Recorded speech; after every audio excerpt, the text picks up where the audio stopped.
ശ്രീ സുരേഷ് ഉണ്ട്, KCB ജീവനക്കാരുടെ union പ്രതിനിധിയാണ്. ശ്രീ സുരേഷ്, ഇപ്പോൾ അങ്ങ് കേട്ട് കാണുമെന്ന് കരുതുന്നു, പലയിടത്തും ഇതുപോലെ ഉപരോധങ്ങളും സമരങ്ങളിലേക്ക് പോവുകയാണ്. അങ്ങേക്കും അറിയാം ഇവിടുത്തെ നമ്മുടെ നാട്ടിലെ ചൂട് എത്രത്തോളം വലുതാണെന്ന് എല്ലാവർക്കും അറിയാം. അപ്പോൾ കൃത്യമായ ഒരു അരമണിക്കൂർ ഇല്ല എന്ന് പറഞ്ഞാൽ കുഴപ്പമില്ല. പകരം ഇതിങ്ങനെ അപ്രതീക്ഷിതമായി പോകുമ്പോൾ കുഞ്ഞുകുട്ടികൾ, ഗർഭിണികൾ, രോഗങ്ങളുള്ളവർക്കൊക്കെ അനുഭവിക്കുന്നത് സാധാരണക്കാരേക്കാൾ കൂടുതൽ ബുദ്ധിമുട്ടാണ്.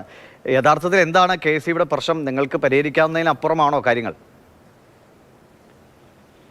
ഇതിനകത്ത് ഞാനും ഒരു വൈദ്യുതി ഉപഭോക്താവ് കൂടിയാണ്. ഇലക്ട്രിസിറ്റി ബോർഡിൽ ജോലി ചെയ്തിരുന്നു, അവരുടെ സംഘടനാ പ്രവർത്തനം നടത്തിയിരുന്നു എന്നതിനപ്പുറത്ത് ഇലക്ട്രിസിറ്റി ഉപയോഗിക്കുന്ന ഒരു വൈദ്യുതി ഉപഭോക്താവാണ്. സ്വാഭാവികമായും കറണ്ട് പോയാൽ ഉണ്ടാകുന്ന ബുദ്ധിമുട്ടുകൾ നന്നായിട്ട് അറിയാം.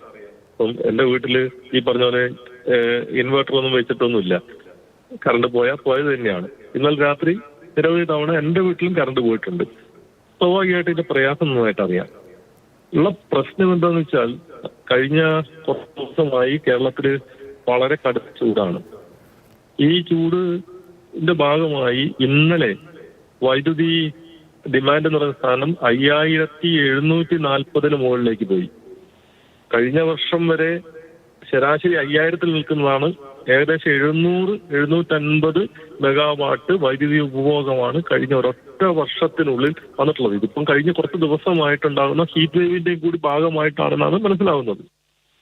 അപ്പം ഇത്ര വലിയ രൂപത്തിലുള്ള ഉപഭോഗ വർധനവ് തരണം ചെയ്യുന്നതിന് വേണ്ടി വൈദ്യുതി പുറത്തുനിന്ന് വാങ്ങി, കാരണം നമ്മുടെ കയ്യിലുള്ള വൈദ്യുതി അല്ല, പുറത്തുനിന്ന് വാങ്ങി എത്തിക്കുന്നതിനുള്ള എല്ലാ നടപടികളും KSEB നടത്തിയിട്ടുണ്ട്. അപ്പം അത്തരത്തിലുള്ള ഒരു ക്ഷാമം നിലവിലില്ല. പക്ഷേ നമ്മുടെ വൈദ്യുതി പ്രസരണ ലൈനുകളിൽ ചിലതൊക്കെ ഓവർലോഡഡ് ആവുന്നു എന്നൊരു പ്രശ്നം ഇപ്പോൾ വരുന്നുണ്ട്.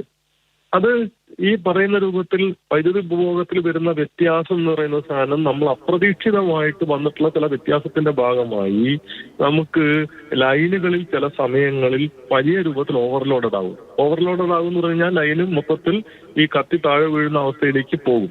അങ്ങനെ പോകാതിരിക്കാൻ വേണ്ടി ഈ പറയുന്ന ലോഡ് റെസ്ട്രിക്ട് ചെയ്യേണ്ട ഒരു സാഹചര്യം ഉണ്ടായി വരികയാണ്. അത് പെട്ടെന്ന് ഒരു ദിവസം കൊണ്ട് പരിഹരിക്കാൻ കഴിയുന്ന ഒന്നല്ല. കാരണം ഇതിനകത്ത് ഒട്ടേറെ മാറ്റങ്ങൾ, ഈ ഒരു പ്രത്യേകത എന്ന് പറഞ്ഞ സാധനം ഈ ഒരു പ്രത്യേക കാലത്തുണ്ടായതാണ്. അല്ലാതെ നമ്മൾ പ്രതീക്ഷിക്കുന്ന ഒരു മാറ്റമല്ല. ഈ നിലയ്ക്കുള്ള ഒരു മാറ്റവും ശരി, അങ്ങ്